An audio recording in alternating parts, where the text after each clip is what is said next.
warahmatullahi wabarakatuh. Halo Sobat Sempati, kembali lagi nih di acara Bisik, bincang-bincang asik seputar prestasi. Dan hari ini Syifa tuh nggak sendirian, dan ada juga host-host yang lain bersama dengan bintang tamu luar biasa kita. Udah kenal ya sama Syifa Media, dan di sebelah Syifa Aku Alifia. Aku Siti Hajar. Aku Caca. Oke. Dan hari ini kita bakal bincang-bincang dengan Ibu Anti, ya, biasa dipanggil Ibu Anti, seputar prestasi Ibu yang luar biasa, guys. Sebelumnya mungkin ada dari teman-teman, kalau anak SMA pasti kenal lah sama Ibu ya, tapi yang di luar sana mungkin belum kenal. Boleh Ibu kenalan dulu gitu. Oke. Assalamualaikum warahmatullahi wabarakatuh untuk semua penonton Sempati.tv. Perkenalkan, saya Hardianti Mayuna, lebih akrab dipanggil dengan Ibu Anti. Saat ini mengajar di SMA 4 Bukit Tinggi untuk mata pelajaran Pendidikan Agama dan Budi Pekerti. Oke. Dan mau tanya, gimana kabar Ibu hari ini? Alhamdulillah seperti yang terlihat, sehat di sini ya. Sehat, alhamdulillah. Dan Ananda Ibu gimana ini? Alhamdulillah juga sehat. Paling nahan-nahan nervous Dan nahan lapar sekarang ya. Kan udah siang. Oke. Dan kami tahu tuh pernah dengar ya berita tentang Ibu itu menang ada juara lomba MTQ ya kalau nggak salah. Oh iya, kebetulan baru. Dan alhamdulillah tuh menang juara 3, benar? Juara 3, alhamdulillah. Kalau boleh tahu itu di bidang apa ya Bu? Oh jadi gini, MTQ sendiri udah tahu kan kepanjangan MTQ? Musabakoh Tilawatil Quran. Dia kan musabakoh tilawatil Quran. Tapi dia tidak fokus kepada tilawah saja. Memang segala hal yang ada hubungannya dengan Al-Quran itu dimusabakohkan, artinya diperlombakan. Jadi di MTQ ini ada beberapa cabang perlombaan. Kita ambil contoh, ada namanya cabang tilawah. Jadi nanti di cabang tilawah ini ada beberapa golongan. Ada namanya golongan tilawah TK. Jadi anak-anak TK yang masih usia 4 tahun, 5 tahun, 6 tahun itu mereka nanti akan berlomba seusia mereka. Ada juga nanti namanya tilawah anak-anak. Nah, rentang usianya kalau tidak salah dari 8 sampai 12 tahun. Kemudian ada lagi tilawah remaja. Di atas itu nanti ada tilawah dewasa. Jadi untuk MTQ sendiri sangat banyak cabangnya, dan di antara cabang-cabang tersebut ada namanya cabang tafsir Al-Quran. Nah, cabang tafsir Al-Quran ini sendiri terdiri dari 3 golongan. Yang pertama ada tafsir bahasa Indonesia, kemudian ada tafsir bahasa Inggris, dan tafsir bahasa Arab. Kebetulan Ibu kemarin ikut yang tafsir bahasa Inggris. Kenapa nggak ambil yang lain Bu? Oke. Untuk cabang tafsir sendiri, setiap golongan atau setiap jenis-jenis perlombaan itu ada persyaratan. Salah satu persyaratan yang paling krusial, yang paling sering menjadi penghalang orang untuk ikut itu adalah terkendala usia. Kita ambil contoh tafsir untuk bahasa Arab ya. Tafsir bahasa Arab itu sendiri dibatasi usianya hanya 23 tahun. Nah, sementara Ibu sudah lewat. Untuk tafsir bahasa Indonesia dan bahasa Inggris, usianya lebih panjang, untuk sampai 34 tahun nanti kalau mereka ikut ke cabang ke tingkat nasional. Nah, jadi karena Ibu sudah tidak bisa ikut di cabang tafsir bahasa Arab, artinya usianya sudah lewat, tapi masih bisa di 2 cabang ini, yaitu cabang tafsir bahasa Indonesia dan cabang tafsir bahasa Inggris. Seperti itu. Jadi Ibu ambilnya bahasa Inggris.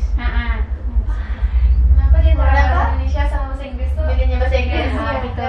Sebenarnya ini cukup banyak ya cerita. Kisahnya kalau kita mau flashback kembali. Dahulu waktu Ibu kuliah, ada salah satu dosen yang kebetulan waktu itu beliau mengajar bahasa Inggris. Nah, ketika pelajaran beliau itu kebetulan beliau memanggil untuk menanyakan, kamu mau nggak ikut musabakoh tafsir bahasa Inggris? Nah, Ibu kemudian kaget, loh, kenapa tafsir bahasa Inggris, kok kan kita bisa tafsir bahasa Indonesia gitu, sepertinya lebih mudah untuk dipelajari. Ternyata kata beliau, untuk tafsir bahasa Indonesia dan bahasa Inggris ini ada beberapa perbedaan. Yang pertama, dari segi jumlah hafalan. Jadi waktu itu Ibu masuk kuliah, hafalan Ibu belum banyak, baru masih beberapa juz gitu. Jadi kita dalam tafsir itu tetap ada ujian hafalannya, tetap kita dites hafalan. Waktu itu tahun 2013 kalau tidak salah, yang diujikan masih sekitar 10 sampai 11 juz. Jadi Ibu dimasukkan ke cabang tafsir bahasa Inggris. Nah, karena seiring bergulirnya waktu ternyata sering latihan di tafsir bahasa Inggris dan rasanya lebih nyaman di sana. Akhirnya tetap ikut di cabang yang sama sampai saat sekarang ini begitu. Kurang lebih. Keuntungannya juga dua bisa bahasa Inggris. Nah, ya, karena kita nanti tetap belajar bahasa Indonesianya, kemudian kita nanti akan dilatih grammarnya tetap, speakingnya juga gitu. Jadi rasanya selain kita bisa melancarkan hafalan, kita juga nanti dapat ilmu tentang tafsir, sekaligus bisa melatih speaking kita. Gitu. Nah, Berarti ibunya hebat dong bahasa Inggrisnya. bisa juga lah. Kalau untuk Bisa. Setara bule lah. belepotan. Ya soalnya kalau di bahasa Indonesia aja tuh udah sulit. Kalau bagi kami ya untuk tafsir, Bagi bahasa Inggris. Dan waktu kemarin itu ibu ambilnya bahasa Inggris. Kalau boleh tahu gimana sih bu bentuk lombanya gitu kan? Oh gitu ya. Untuk tahun ini, jadi sebenarnya Syifa dan kawan-kawan, MTQ itu sendiri eventnya itu sekali 2 tahun sebenarnya. Nah kemarin kita untuk MTQ provinsi tahun 2019 itu tuan rumahnya Kota Solo. Jadi kita semuanya ke Kota Solo. Kebetulan untuk tahun ini tuan rumahnya adalah Padang Panjang. Kenapa diselenggarakan sekali 2 tahun? Karena tingkat nasionalnya juga sekali 2 tahun. Maka para kota kabupaten itu melaksanakan mulai dari MTQ tingkat kecamatan terlebih dahulu. Kemudian nanti lanjut ke MTQ tingkat kabupaten. Kalau misalnya juara 1 di kabupaten, biasanya itu otomatis jadi kafilah atau jadi peserta dari kota kabupaten tersebut. Kemudian nanti baru mereka berlaga di provinsi. Nah, di provinsi ini tergantung hasil keputusan dari LPTQ, Lembaga Pengembangan Tilawatil Quran itu. Pernah di tahun 2017, salah satu keputusannya adalah siapa yang juara 1 mutlak mewakili Sumatera Barat ke MTQ nasional. Pada waktu itu tuan rumahnya adalah Sumatera Utara. Tapi kemudian untuk sampai tahun ini kalau tidak salah ya Bu ya, hasil keputusannya adalah nanti yang mewakili Sumbar ke tingkat nasional itu adalah para juara 1, 2, 3, mereka akan diseleksi ulang lagi. Jadi setiap yang juara 1, 2, 3 di tingkat provinsi akan diseleksi ulang. Siapa nanti nilainya yang paling tinggi pada seleksi itu yang akan mewakili ke tingkat nasional. Seperti itu. Jadi ibu Nanti lombanya dari kecamatan, ibu dari apa? Kalau ibu kebetulan dari kabupaten dulu. Dari kabupaten, kemudian juara 1 di kabupaten, langsung mewakili kabupaten tersebut ke tingkat provinsi. Untuk nasionalnya sendiri kita masih menunggu keputusan apakah jadinya yang dipanggil 1, 2, 3 atau juara 1, 2 saja atau memang langsung juara 1 saja yang dibawa. Karena terkadang masih ada masih ada perubahan melihat situasi dan kondisi seperti itu. Kalau yang di nasional terus kemana lagi bu? Kalau untuk berarti tahun depan nasionalnya nih tahun 2022 ke Banjarmasin kalau tidak salah, Kalimantan gitu. Habis itu ke Ke internasional, tingkat internasional. Kalau juara di nasional langsung dibawa ke internasional. Tapi di tingkat internasional tidak semua cabang. Beberapa yang ada di internasional itu tilawah dewasa, qiraat, hifzil ini tahfiznya ya. Hafalan mulai dari 10, 20, 30 juz itu sampai ke tingkat internasional. Kalau nggak salah juga tafsir bahasa Arab sampai ke tingkat internasional. Tafsir bahasa Indonesia dan Inggris hanya sampai tingkat nasional saja. Itu sebabnya tafsir bahasa Arab ini usianya dikecilkan karena nantinya mereka bisa dibawa untuk tafsir ke tingkat internasional nantinya gitu. berarti ibu nanti bakal dibawa ke nasional juga ya bu? Nah itu kita tunggu hasil keputusan seleksi dulu. Kalau misalnya bagus, kalau memang jadi dibawa mungkin, tapi sepertinya tentu harus ada tahap seleksi ya. Dan kebetulan kemarin memang lawannya luar biasa, sudah berpengalaman semua. Luar biasa. Dan hebatnya ibu? Enggak. Nggak kalah hebat Jalannya jalannya masih hebat ini ya. Dan Masya Allah. Dan kalau untuk lombanya sendiri itu yang dites apa aja bu? Dites bentuk perlombaannya itu seperti ini. Jadi kita nanti dipanggil, kita duduk. Sebelum perlombaan MTQ provinsi ini disampaikan, itu sudah dikasih tahu juknisnya, petunjuk teknis. Contoh, untuk tafsir bahasa Inggris yang akan diujikan 1, hafalan 15 juz. Yang kedua, yang akan ditafsirkan adalah juz 11. Artinya kita sebagai peserta harus menguasai juz 11 ini untuk ditafsirkan. Nah, teknisnya nanti kita akan dipanggil sesuai nomor peserta. Kemudian nanti di depan kita akan diberikan 4 soal. Kalau mungkin pernah lihat hafiz Indonesia atau hafiz cilik ya, nanti ada yang membacakan soal, nanti kita sambung, kurang lebih seperti itu. Dia sebanyak 4 soal, satu soalnya terdiri dari 8 sampai 12 baris, berarti mungkin habis, kadang lewat dari setengah Al-Quran itu, halaman Al-Quran itu untuk soal 1, soal 2, soal 3, dan soal 4. Kebetulan untuk tafsir bahasa Inggris sebanyak 15 juz. Nah, kalau nanti misalnya hafalannya ada salah, ada kodenya pakai bel. Kalau ada bel berarti kita salah dan harus segera memperbaiki. Putar lagi ayatnya kira-kira apa ya. Dan seringnya kita ikut musabaqah ini ayat yang dikeluarkan itu ayat yang mirip-mirip. Nah, kalau dalam istilahnya ayat mutasyabihat. Makanya tadi Ibu sempat memperlihatkan ya contohnya, baru baca langsung kena bel, artinya karena memikirkan oh ini ayatnya ada di juz 6. Nah, ini ayatnya ada di juz sekian, jadi rasa-rasanya kok ragu ya gitu, bisa salah gitu. Nah, setelah selesai 4 soal, nanti penanya akan berganti orang. Tadi penanyanya khusus untuk tahfiz saja, sekarang ganti ke penanya tafsir. Nanti penanya tafsir atau juri tafsir ini akan menyebutkan open your holy Quran, verse berapa, chapter apa, ayat apa, kemudian surah apa, ayat berapa, kemudian kita disuruh and recite. Jadi kemudian kita baca.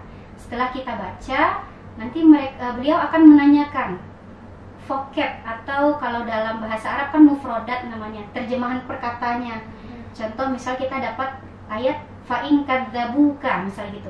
Nanti dia tanyakan kadzabuka, what the meaning of kadzabuka gitu. Kemudian kita jelaskan per ayat yang mereka suruh. Kemudian nanti akan ditanyakan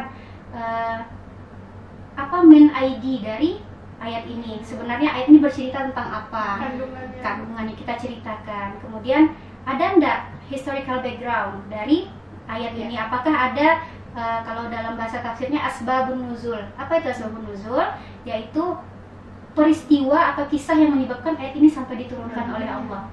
Kadang kan ayat itu turun karena kondisi masyarakat pada waktu itu, atau ayat itu turun untuk sebagai penyenang hati Nabi Muhammad SAW, atau untuk menjawab pertanyaan dan tantangan dari orang kafir. Itu kan banyak kenapa kisahnya. Kalau ada kita ceritakan. Kemudian nanti beliau akan bertanya, kira-kira apa korelasinya dengan kehidupan kita saat sekarang ini? Kisah ini apa sih hikmah yang bisa kita ambil dari ayat ini gitu. Kemudian ada enggak ayat ini berkaitan dengan ayat lain dalam Al-Quran? Karena misalnya ada ya sebuah ayat itu yang mengatakan secara bertahap. Di satu ayat diceritakan tentang khomar. Nah, khomar ini minuman keras, bahwa minuman keras itu di dalamnya ada manfaat tapi banyak juga mudaratnya. Kemudian di ayat berikutnya dikatakan ada sebuah penjelasan bahwa tidak boleh kita ini sholat dalam keadaan mabuk. Kemudian ada lagi ayat yang lebih tegas mengatakan bahwa setiap minuman khamar itu adalah haram. Jadi artinya ada ayat yang saling sambung menyambung. Nah, itu kita jelaskan, kita sampaikan ayatnya, kita jelaskan maknanya, dan kalau ada hadis lebih bagus kita perkuat dengan hadisnya gitu. Kemudian apa kira-kira pelajaran yang bisa diambil dari ayat yang sedang kita tafsirkan itu? Atau mungkin nanti kita akan diberikan sebuah masalah kontemporer, artinya sebuah permasalahan dalam kehidupan kita sehari-hari. Ada enggak ayat Al-Quran yang menjawab tantangan atau yang menjawab permasalahan hidup kita ini gitu? Kemudian dijelaskan. Seperti itu kurang lebih. Dan itu dalam bahasa Inggris. Dan itu dalam bahasa Inggris. Wah, Harus banyak ngerti ibu. ada ingatannya. Wah, ada mau ngasih nih. Semoga kami bisa nyusul lah gitu Amin, ya. Bu. Harusnya lebih baik ya dibandingkan gurunya ya. Dan tadi sebenarnya kan ada ibu yang bilang bel, pakai bel itu kan. Iya. Kalau itu pengurangan nilai kalau misalnya. Ada pengurangan nilai. Kalau misalnya kita salah ayat gitu, yang dibacakan A, yang kita jawab B. Misalnya nanti kan jurinya baca misalnya ya, ya ahlal kitab bila taghlu fi dinikum wala taqulu, misalnya seperti itu. Kemudian ibu jawab, ya ahlal kitab bila taghlu fi dinikum ghairal haq. Itu kan sudah berbeda. Nanti di bel. Satu kali bel ada pengurangan nilai setengah poin.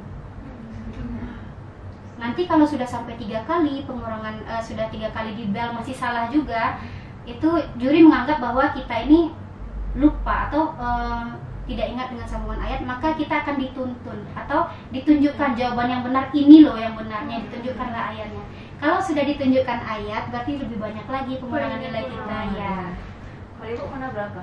Ibu kemarin ada satu yang kena tuntun, selebihnya alhamdulillah aman. Dan juga kalau untuk masalah begini kan itu nggak gampang ya Bu, menghafal, mempelajari, memahami. Ada nggak Ibu beberapa mungkin kiat-kiat gitu kan? Kita bisa juga ngikutin di rumah ya kan? Tipsnya biar bisa ngafal banyak gitu, terus inget gitu. Iya. Sebenarnya gini, tantangan terberat kita adalah untuk mau meluangkan waktu dalam mengulang hafalan. Coba Ibu tanya dulu deh, lebih suka menambah atau menghafal yang baru atau mengulang yang sudah pernah dihafal? Mengulang yang sudah dihafal. Lebih enak ngafal baru. Lebih enak mana? Mengulang atau nambah lebih enak. Biasanya kalau orang sudah punya hafalan, dia lebih suka menambah hafalan. Kenapa? Karena kalau mengulang itu rasanya agak enggan, agak berat gitu. Karena apalagi kalau sudah pernah hafal 1 juz, 3 juz, 5 juz, terkadang mengulang itu rasanya agak memakan waktu. Dan tantangan orang-orang menghafal Quran itu memang rasa malas tadi itu. Itu yang pertama. Yang kedua, tantangannya adalah mau ndak meluangkan waktu di segala-segala kesibukan. Contohnya sekarang Ibu kan ngajar, kita pulangnya kadang sampai jam 3. Dengan aktivitas padat, masih mau ndak menyisakan waktu atau meluangkan waktu khusus untuk mengulang hafalan. Nah, jadi kalau Ibu sendiri dulu karena Ibu menghafalnya sudah di kampus, menghafal Qurannya di kampus, jadi sekarang Ibu menyengajakan waktu, memang harus memprioritaskan waktu untuk Al-Quran itu harus ada waktu khusus untuk mengulang. Biasanya Ibu mengulang itu ba'da subuh, sesudah subuh Ibu ulang, kemudian sesudah maghrib diulang hafalannya sebisa kita. Sebenarnya lebih bagus ada yang bisa mengulang sampai sehari itu 2 juz, 3 juz misalnya. Tapi kalau lebih disarankan berapa yang kita bisa dan sampai lancar gitu. Kadang kan ada hafalan ini yang kabur-kabur, yang ragu-ragu gitu. Tapi sebaiknya hafalannya harus bersih dulu satu halaman baru boleh ngulang ke halaman berikutnya gitu. Jangan sampai masih ragu-ragu terus memaksakan diri harus 1 juz, nambah-nambah lagi. Iya. Campur-campur. Balik-balik. Oh jadi yang penting tuh niat ya sebenarnya. Niat, itu ya. Nggak niat ya nggak bakal jalan gitu. Niat karena Allah dulu ya. Iya, gimana pun nyobanya gitu. Jangankan untuk menghafal Al-Quran, untuk mandi sore kadang kita harus mengumpulkan niat ya. Mengumpulkan niat. Padahal sebenarnya ketika untuk mandi sore, ketika kita mandi itu paling 5 menit selesai, tapi mengumpulkan niatnya sampai 2 jam ya. Ada sampai 2 jam mandi enggak ya? Seperti itulah kurang lebih. Kalau untuk pemahaman tentang Al-Quran itu misalnya artinya gitu, kandungannya, Ibu harus belajar ke guru kah atau cuma baca-baca buku aja? Oh ya, kebetulan dulu Ibu kan kuliahnya memang di STIPIK ya, Sekolah Tinggi Agama Islam Pengembangan Ilmu Al-Quran. Memang kebetulan kami sudah ada pelajaran tentang tafsir itu, meskipun tidak detail, tapi pondasi-pondasinya sudah diberikan. Nah, kalau di kampus ya sama lah kita seperti di sekolah. Mungkin tidak kita akan belajar sampai detail sekali, mungkin tidak. Kita harus mencari tambahan di luar. Nah, tambahan di luar itu ya dengan membaca. Kita sudah diberikan alatnya, artinya kita sudah diajarkan konsep dasarnya seperti apa. Kemudian kita yang mencari tambahannya keluar, mulai dari membaca buku, bertanya kepada orang yang lebih pandai, kemudian bertanya kepada orang yang lebih banyak pengalamannya gitu. Berarti harus bertanya ya Bu. Ya. Kalau memahami sendiri gimana Bu? Kalau untuk tafsir lebih agak kita takutnya kalau memahami sendiri itu Salah penafsiran. Memang harus merujuk kepada sumber asli yang lebih paham. Karena gini, untuk kitab tafsir sendiri kan sudah banyak sekarang yang terjemahan. Kalaupun kita susah memahami langsung dengan kitab-kitab berbahasa Arab, kan sudah ada kitab terjemahan yang bisa kita baca. Bahkan sekarang dari PDF-nya pun ada, nggak harus dari buku yang tebal. PDF-nya kita download saja di internet, itu sudah tersedia. Masa tinggal baca itu sendiri kita nggak mau sih gitu. Duit kita nggak keluar loh sampai ratusan ribu untuk beli kitabnya gitu. Balik lagi kemana tadi sih Pak? Ke Iya. Aneh. Aduh. Gimana yang lain? Ada yang ingin ditanyakan maybe? Seputar apa ya, perlombaan atau mungkin tafsir? Karena ibunya biasa banget gitu. Understand. Oh berarti 2 tahun lagi ya Bu lomba? Ya, kalau sekarang kan udah selesai nih provinsi, berarti kita nanti 2021, sekarang 2021, 2023 nanti tuan rumahnya Kabupaten Solok Selatan. Solok Selatan sebagai tuan Dia rumah. perwakilannya tuh berapa orang itu, satu provinsi berapa orang? Tergantung Dari kotanya berapa Oh orang? iya, itu tergantung dengan cabang yang diikuti, berapa cabang yang kita ikuti gitu. Jadi setiap cabang itu selalu berpasangan. Misalnya kayak tilawah anak-anak, ada tilawah anak-anak putra, ada tilawah anak-anak putri. Berarti untuk tilawah anak-anak saja sudah butuh kita 2 peserta. Untuk tilawah TK-nya lagi ada putra ada putri, ada 4 orang. Tilawah remajanya lagi ada putra ada putri, dan tilawah dewasanya ada putra ada putri. Itu cuma untuk tilawah doang, belum lagi kiroatnya, belum tartil, belum cabang menulis karya ilmiah, banyak cabangnya. Kemarin kalau tidak salah Ibu, rata-rata per kota kabupaten itu mengutus sampai 80 orang untuk satu kota kabupaten. Artinya karena banyak cabang diperlombakan. Kira-kira tahun besok Ibu ikut lagi atau gimana? Lihat kondisi, tapi sepertinya insya Allah masih ikut kayaknya.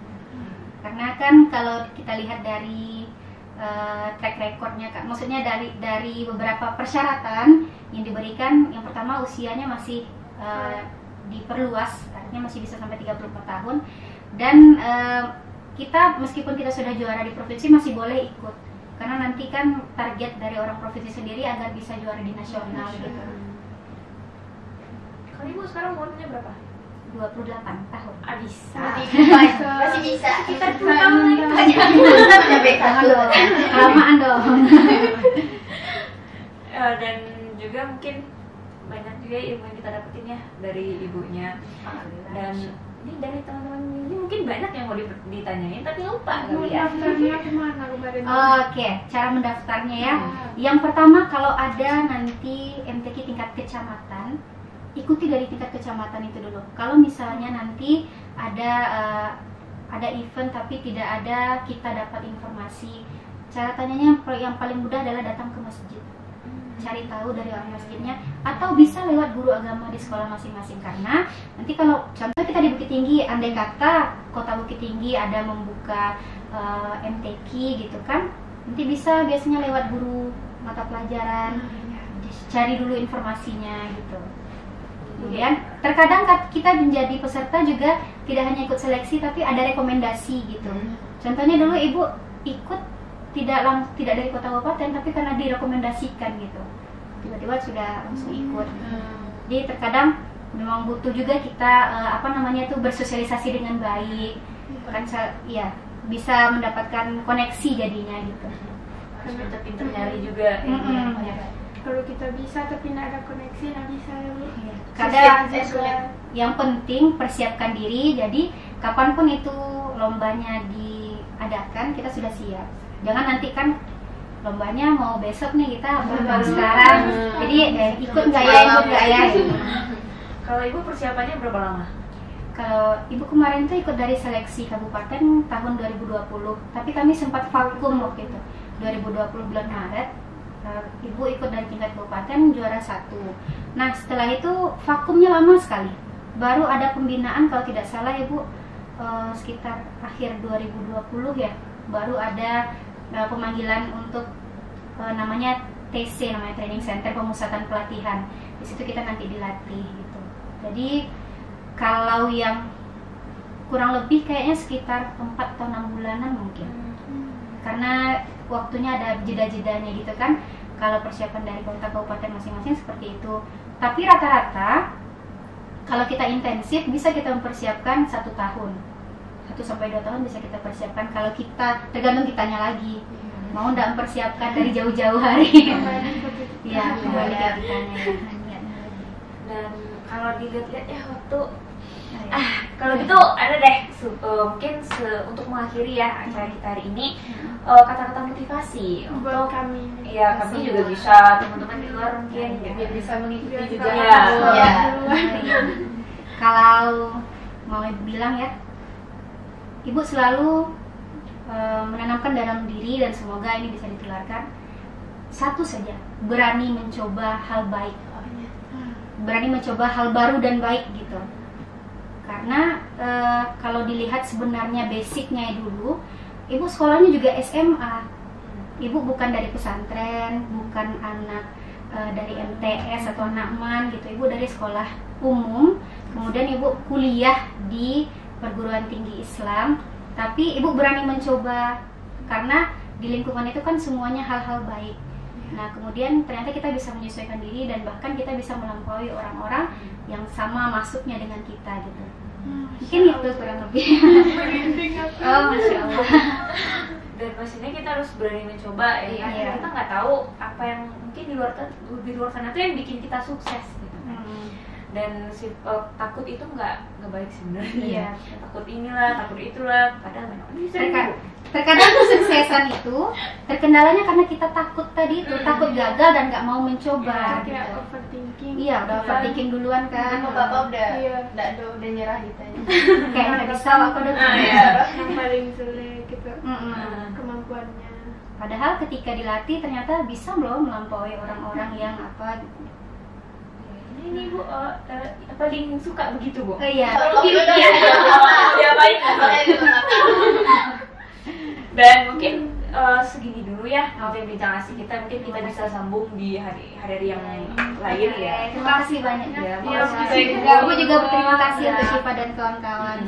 Iya, tapi lupa tadi bilang selamat ya untuk. Oh iya. Alhamdulillah.